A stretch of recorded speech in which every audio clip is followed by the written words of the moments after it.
हाँ तो गाइस अभी जो आप वीडियो देख रहे हो ना, इसका मेरे पास में काफ़ी ज़्यादा डिमांड आ रहा था भाई, इसका ट्यूटोरियल लेके आओ। तो देखो ये वाला जो वीडियो है ना, इसको बनाना तो काफ़ी सिंपल है, लेकिन इसका जो डिमांड है और भाई ये जो ट्रेंड करता है ना, उसका एक अलग ही लेवल है।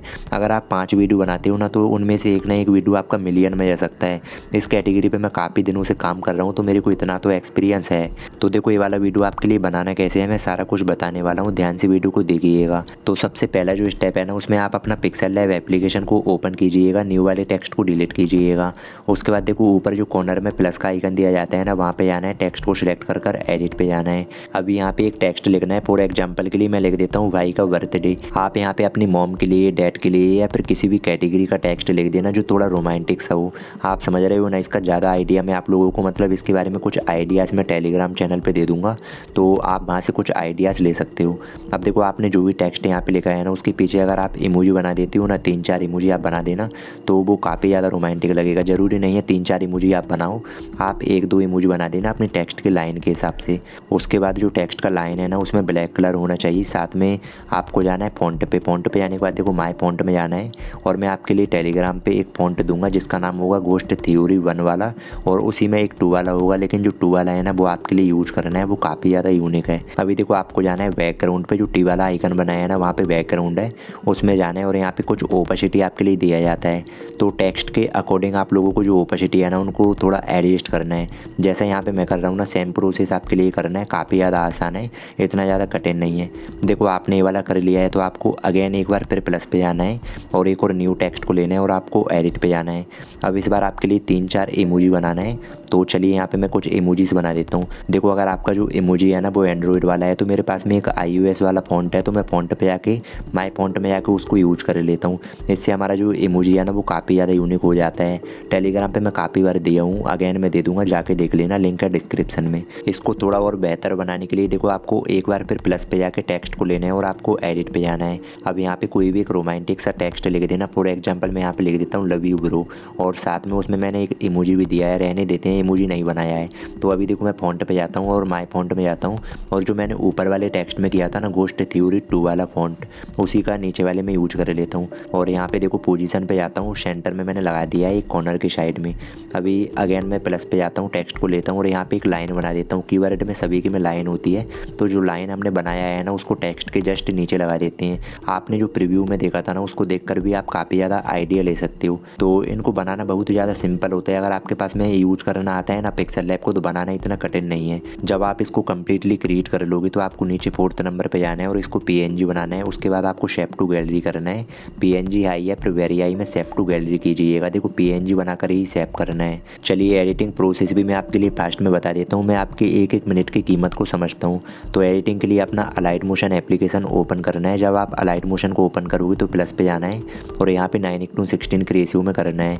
और जो कलर है ना बैकग्राउंड में, उसमें ब्लैक कलर होना चाहिए। बाकी आप इसको क्रिएट प्रोजेक्ट कर देना। जब आप इसको क्रिएट प्रोजेक्ट करोगे, तो यहाँ पे देखो डबल स्क्रीन के साथ मैं बता रहा हूँ, ताकि आपको समझने में कोई दिक्कत ना हो।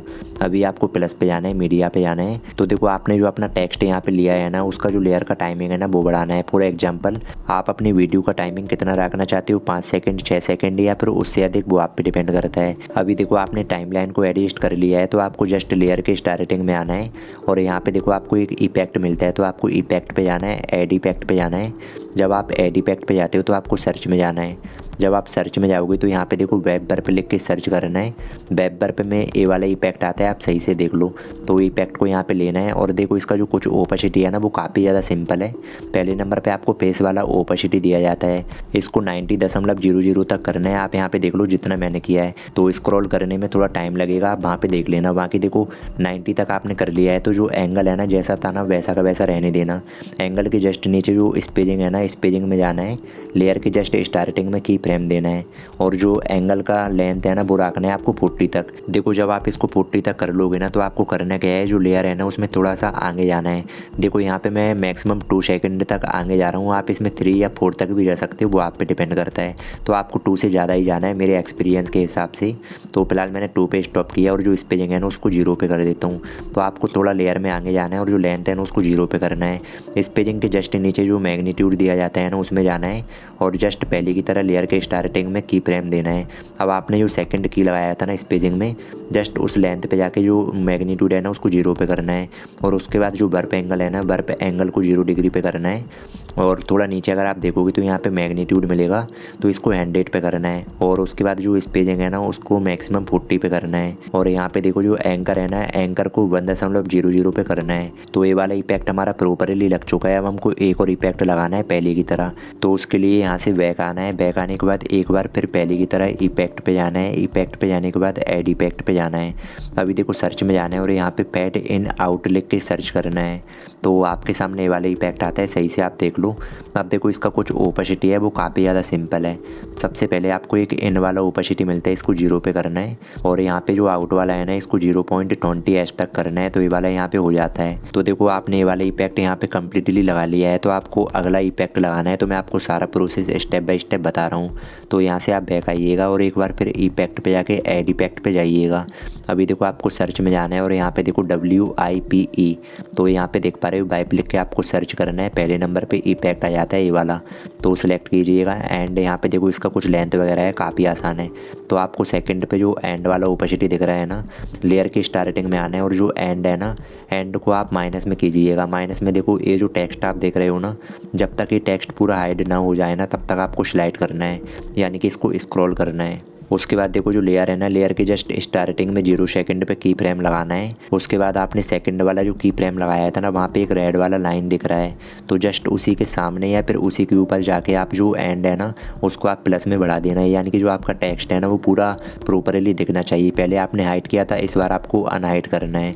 उसके बाद देखो आपने ये वाला काम कर लिया है, तो जो फेदर वाला ओपेसिटी है ना उसको 30 तक करना है, 0.030 तक। चलिए हमारा इफेक्ट वाला काम यहाँ पे हो चुका है। अब आपको बैक आना है, बैक आने के बाद देखो जो लेयर है ना उसके जस्ट स्टार्टिंग में आना है। और उसके बाद देखो जो प्लस का आइकन है वहाँ पे जाना है, मीडिया पे जाना है। अब मैं आपके लिए एक वीडियो वाला क्लिप दूंगा जो टेलीग्राम पे मिलेगा, वाइट फ्लैश वाला, साथ में कमेंट बॉक्स में भी दे दूंगा। तो इसका जो लेयर है ना, जितना आपका वीडियो का है ना वहीं तक रहने देना। और उसके बाद देखो यहाँ पे जो ब्लेंडिंग एंड ओपेसिटी है ना उस पर जाना है और लाइटन पे जाके इसको स्क्रीन करना है।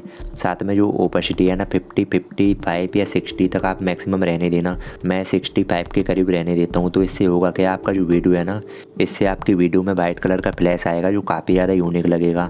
अभी देखो आपने ये वाला काम कर लिया है, आपका वीडियो जो है ना वो कम्प्लीटली यहाँ पे बन चुका है। अब आप अपने वीडियो को एक्सपोर्ट कर लेना। बाकी फिर वीडियो से रिलेटेड कोई भी डाउट है तो कमेंट बॉक्स में बता देना। और देखो सब्सक्राइब के लिए मैं आपको कभी भी नहीं बोलता हूँ। अगर आपको वीडियो में कुछ सीखने को मिला है, कुछ नॉलेज मिला है, तो फिर आप पे डिपेंड करता है। चलिए अपना ध्यान रखें, बाय।